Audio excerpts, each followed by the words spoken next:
Well, hello, beautiful ladies. This is Paula Rodriguez, and this is kind of like an impromptu message here. Interview, conversation. I don't even know what to call it, but it doesn't really matter. I was speaking to this beautiful woman, my friend here, Doc Heather, and the conversation, this was a connection call, like let's touch base conversation. And it was getting so juicy that I said, you know what, let's just hit record and share it with our audience because we get to really bring this out and bring this forth and share it with you and be generous with all the beautiful conversations that we have and not just keep it here to ourselves. So I hope you enjoy it. This is just flowing. So we can just keep talking about the what we were just talking about. And yeah, so So I love it. You're right. This is just a very impromptu thing. And guess what it's about? Love. And as I have mentioned to your audience and to all audiences, is that we don't talk about it enough. Like I love that. Talking to my audience, we don't talk about love enough. So what sparked this conversation, really, of course, both of us are aligned with love and people loving each other and loving themselves. But how do you know what love is really? Like, what does that look like to you? What have you been taught about the word love? Sometimes I'm wearing red today and some people just relate that to the color of love, but is it, so lots of questions and interesting things. I think for me, being a doctor is more of me asking the questions, but that's aligned as a coach as well too, right? yes, yes, Yeah. absolutely. So Yes. So that's very interesting that you talk about the color, like, oh, it's just the color of love or the color of passion or the color of, like, sexy. and it's like our brain is like attaching love to something. Like love equals this. And it depends on how we were raised, it depends on where we live, it depends on how our parents, like the relationship they had or the relationship we had with them, or so many things. And as a love coach, yes, I focus on marriage, I focus on the relationship with your spouse, but also the relationship with yourself, because that's where everything starts, really. When you start loving yourself, when you start knowing yourself, honoring yourself, respecting yourself, then all the other relationships around you with anybody or with anything, they shift. Yes. So even with time, with money, with your neighbors, with your friends, with your kids. I have a lot of people asking me questions about kids, like, how do I speak to my child? How do I speak? And I realize that I'm not a parenting coach. I am not like, uh, I don't deal with kids. But then I realized that everything is grounded in how we show up for them, how we Yes. show up as a mother, how we show up as an adult and role models and all of that. So what does love, like when we were just talking about also like the very fine line that there could be between loving somebody and like being attached to somebody, or being like like I just want to control this person, that it becomes like a very sweet toxicity per se. Like Yeah. it's Yeah. like very subtle, and then it completely like drowns the other person. So I know this is your area of expertise, so let's dig in and talk about that. Like, where is that fine line between this is love and this is not anything close to love? So I appreciate you saying that because you're right. Mine is to focus on healing the trauma from that toxicity that we likely joined in. I directly call it out, which is narcissism. And it's okay, you may not know what that word is, but just know that it's toxic, it's dysfunctional, and it honestly does affect multiple relationships. It's not just a home relationship or the romantic relationship. It could be the work relationship, it could be a friend relationship, it could even be a family member type relationship that you can see that toxicity in. And one of the biggest things about it is that we become codependent, and it's not so much love. It is thought to be love. You thought that, a lot of us, and I say us being empaths, people who really care, are caregivers, just natural generous hearts, Mhm. want to have that love, and we see such greatness in people, right? And we love them for that. We love them for what they're capable of doing. We love them for what they are doing.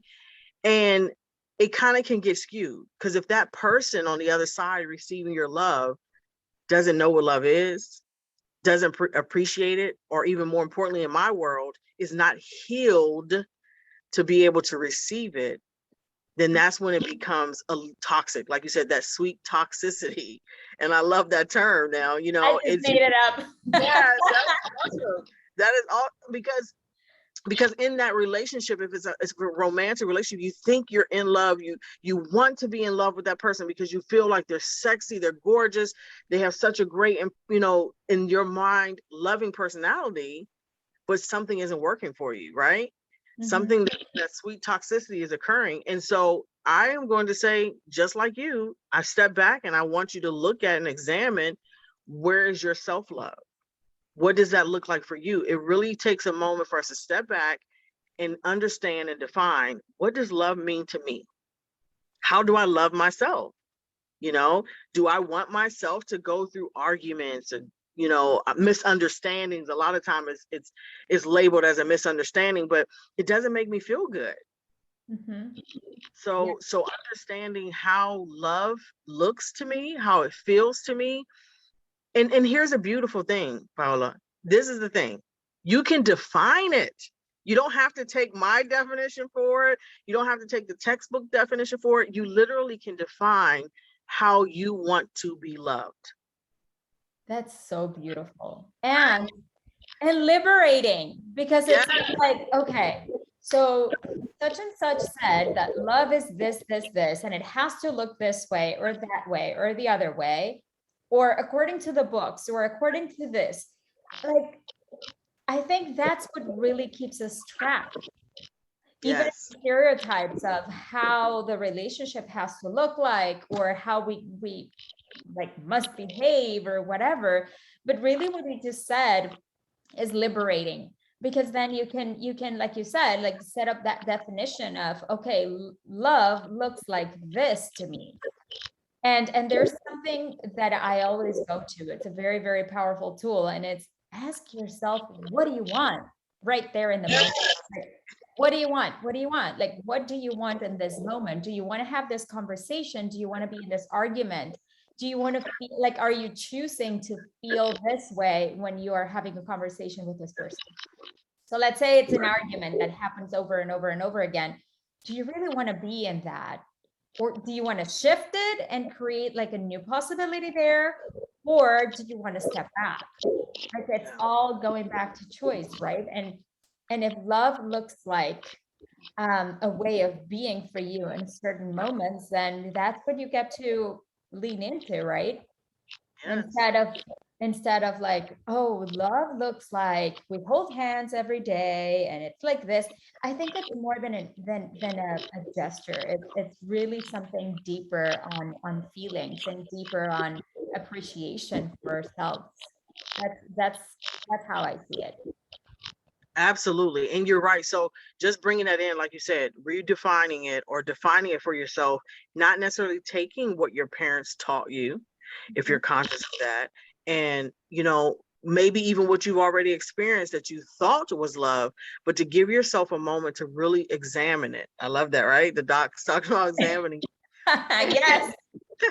And just really like looking into it. And I know you mentioned about, you know, some of your clients are asking you about your parenting and how to speak to your children. I think I would love to empower everyone listening to this right now to just say, if you are a parent in any form or fashion, because there's multiple ways of being a parent, right? That you love on them and lovingly just open up to them, the children, and just share what some of the things that you wish you knew when you were a kid, or some of the things that you want for them, because I think that's a way of speaking love. Once you know, even if, and honestly, I feel like you may not even have taken the time to learn it for yourself, but in that conversation, right, you're going to develop like, wow, wait, I love it when they listen to me. I love it when you do what I ask, you know, that you're studying and that you're doing well in school. These are things I love. Although I love you as a person, these are things that make me feel good when I see you doing well and I can help you with that. You know, like, wow, I just kind of got a little chill there myself. Yes. Yes. So there's so many powerful ways. And, you know, you and I were speaking earlier before we started this, and it was just the love languages. It's not just, that's important. That is a very important movement, right? Big thing, figure out what specific things that you do to express your love. But I do agree with you as well. It goes deeper than that. And I am asking for you to examine that. You know, I'm inviting everyone who gets to watch this, take 10 minutes. My prescriptions are usually 10 minutes long. Write And it down. yes, 10 minutes it is a free thing to do. And there's, you know, your insurance status doesn't matter. And you get to just take 10 minutes and sit with yourself and jot down some notes. What does it feel to be loved? What is love to you? How do you want to express your love? Yes. You know, all Yes. of those, and you'll be amazed how quickly you can write them down. And when you look over, it's like, oh my gosh, wow. And that's your love. Yes. So this is so perfect coming together, like all the pieces, you know, this morning, as I was getting ready and everything, I always like try to tune into my body. Like, what am I feeling? If I'm stressed, like, where's the tension? Like, what part of my body is feeling like a little wonky? Because that's really giving you the hints. So when you have that definition of what you actually love and enjoy and what feels good, then it's like it's indicator that there's something working. Yeah. So like, just like, you know, what doesn't work and how painful it is, like physically, even knowing the other side, like how good that can feel, or how peaceful, or how liberating, or maybe it's you're releasing stress, or maybe you walk in a different way, or maybe you're not tense, maybe it's like your body language that changes.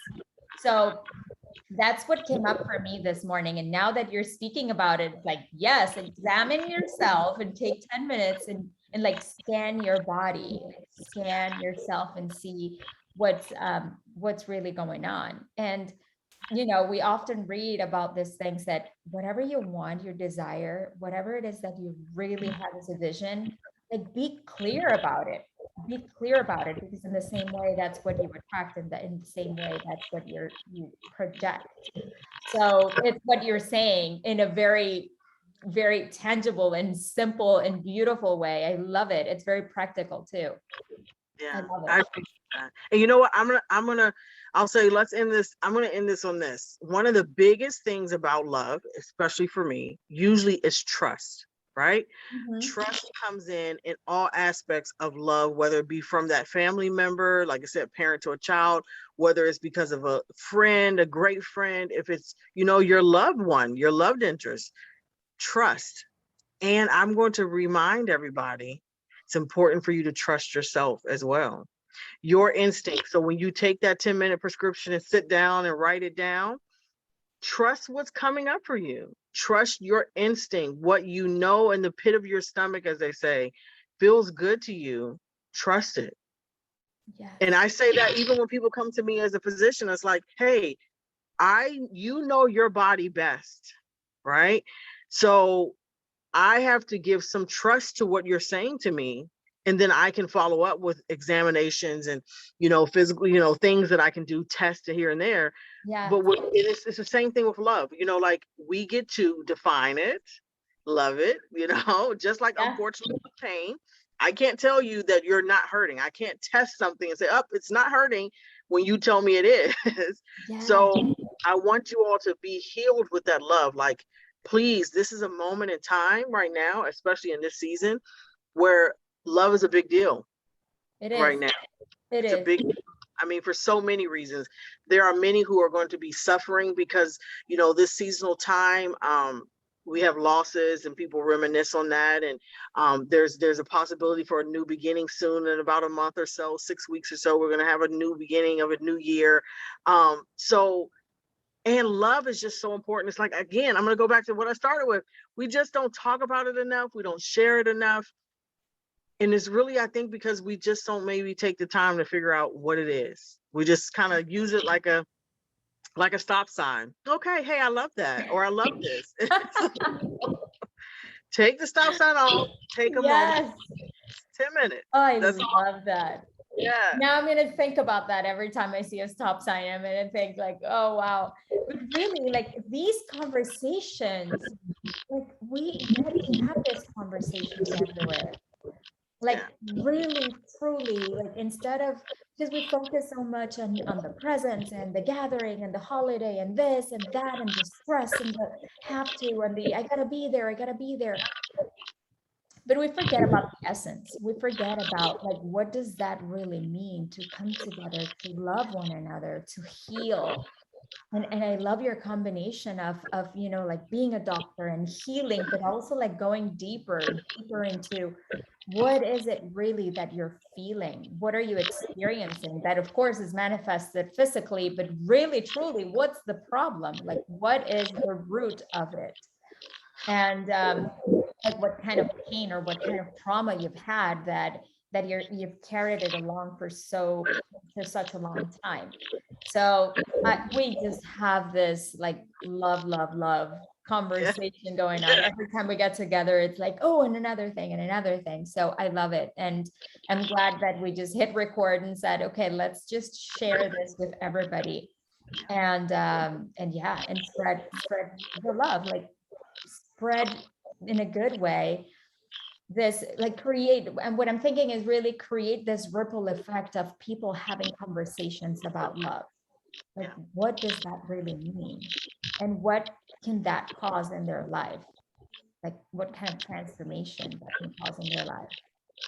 Yes, I Yeah. love that. And you are the love coach, so they have somebody to reach back out to and ask those Yes. questions and things. And definitely they can reach out to me as well. And, Yeah. like I said, mine is coming from a healing, and what came up from my heart just now is that in a way, that's always the answer.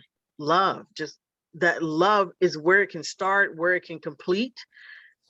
Yes. Self-love is key. So just the word love is huge. It's the greatest commandment in my world. So thank you for Love this it. opportunity to have the conversation. I love it. Yes, I love it. I love it. Yeah, we're both about love. So yes, we're going to include all the information and everything so that they can reach out to you, they can reach out to me, and we can join this conversation, and maybe like the audience can share their takeaways and we can take a look back and dive deeper. So I love it. Thank you Yes. so much. Thank you. All And right. I'm gonna end this now. Okay. Talk to you soon. Take Bye. care. Bye. Bye.